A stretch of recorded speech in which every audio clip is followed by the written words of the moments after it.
अशी चिक मोत्याची माळ होती ग 30 तोळ्याची ग. चिक मोत्याची माळ होती ग 30 तोळ्याची ग. जसा गणपतीचा गोंडा चौरंगी लाल बावटा ग.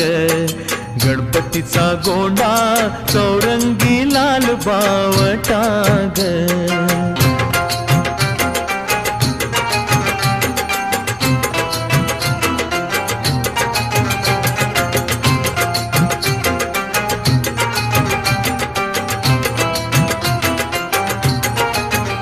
या चिक माळेला रेशमी मौचार दोराग.